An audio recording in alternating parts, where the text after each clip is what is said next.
क्या ये जरूरी है कि हर पिता और बेटे में किसी तरह की नाराजगी हो? ये बड़ा आदमी बहुत जगह घेरे हुए है और वो आदमी सोचता है ये मेरी जगह है और ये कौन है। ऐसा होता है कि कोई टकराव होगा और या तो छोटे बाहर जाते हैं या बड़े बाहर चले जाते हैं। ऐसा महिलाओं के बीच भी एक अलग तरीके से होता है। But women have a way of लेकिन महिलाओं के पास अपने टकराव को छुपाने का एक खास तरीका होता है।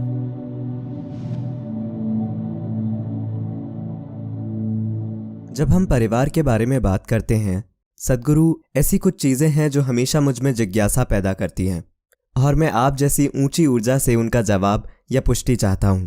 मैंने हमेशा सवाल उठाया है कि क्यों एक पिता और बेटे के बीच एक जैविक दूरी होती है। उस रिश्ते में हमेशा वो तनातनी क्यों रहती है? और मुझे यकीन है कि इस सभा में भी ऐसे कई लोग होंगे जिन्होंने अपने घरों में, अपने वातावरण में इस भावना का अनुभव किया होगा। आपको क्या लगता है कि ये दूरी कहाँ से आई है? because every generation makes the same mistake which means they're not learning at all. क्योंकि हर पीढ़ी वही गलती करती है, जिसका मतलब है कि लोग बिल्कुल भी नहीं सीख रहे। जब हम परिवार कहते हैं, आपको पता है इटली में परिवार का मतलब अपराध है। अपराध? हाँ, माफिया को हमेशा द फैमिली मतलब परिवार कहा जाता था। तो एक तरह से ये एक तरह का अपराध है। एक समाज के निर्माण में ये सबसे बुनियादी संस्था है। पर इसका मतलब ये नहीं कि आपको बुनियादी ही रहना चाहिए, क्योंकि ये हमारी एक जैविक पहचान है। जैविक की एक सच्चाई है, हम इसे नकार नहीं सकते। बेशक ये किसी तरह, कम से कम कुछ हद तक हमारे माता पिता ने हमें ये दिया, कम से कम इसका एक भाग। आज ये जिस तरह है, जिस तरह ये दिखता है, वो वास्तव में उनके कारण है।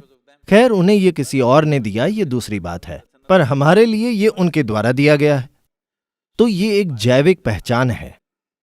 This limiting oneself to one's biological identity for an entire lifetime is a crime. व्यक्ति को पूरे जीवन के लिए उसकी जैविक पहचान से जोड़ देना एक अपराध है, क्योंकि ये कई चीजें बनाता है। इस देश ने काफी लंबे समय से बहुत कष्ट सहा है। अभी अभी आपने महाभारत का वीडियो जारी किया है। पूरी महाभारत एक पारिवारिक समस्या है, धृतराष्ट्र सिंड्रोम है। हम अब भी भुगत रहे हैं, चाहे कुछ भी हो। आज भी हम वही चीज भुगत रहे हैं। मेरा बेटा अच्छा है और उसे राजा बनना चाहिए, चाहे जो भी हो। कुछ बेटों ने ज्यादा अच्छा नहीं किया, कुछ ने किया। तो परिवार एक बुनियादी पहचान है जिसके साथ हम जन्मे हैं।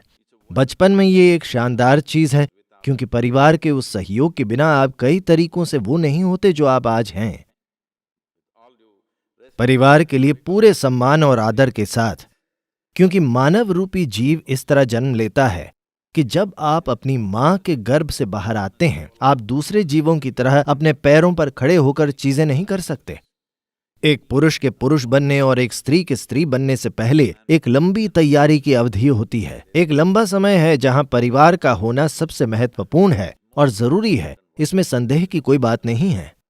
पर आपको उस पहचान से परे विकसित होना होता है, लेकिन ज्यादातर लोग उस पहचान से परे कभी विकसित नहीं हो पाते, जिसके लिए वे परेशान होते हैं। और कभी कभी अगर वे खास स्थान में पैदा होते हैं तो वे पूरे देश को परेशान करते हैं।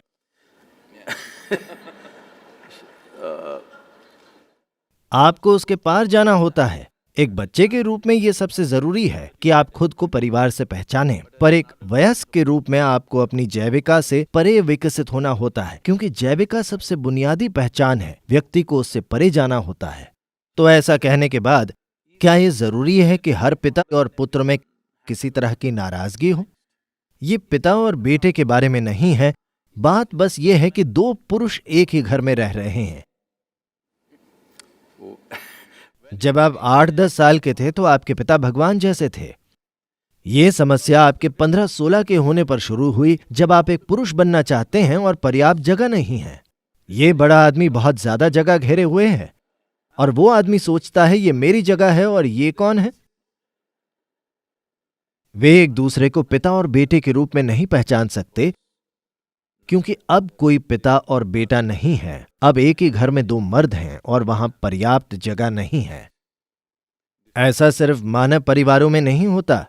हर प्राणी, चाहे वो एक हाथी हो या एक भैंसा या कुछ और, हर प्राणी के जीवन में थोड़ा टकराव होगा और या तो छोटे बाहर जाते हैं या बड़े बाहर चले जाते हैं। ये हर कहीं होता है, क्योंकि ये पिता और बेटे के बीच की समस्या नहीं है। ये दो पुरुषों का एक ही स्थान और एक ही स्त्री को साझा करने की कोशिश है, जो एक के लिए मां है और दूसरे के लिए पत्नी। दो पुरुष,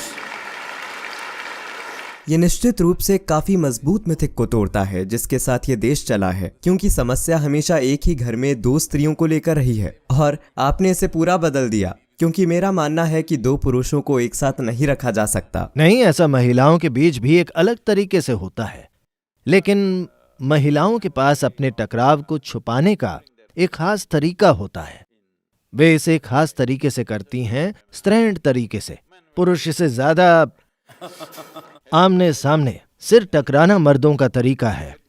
स्त्रियों का तरीका अलग है, वे इसे अलग तरीके से करेंगी, पर घर्षण होता है।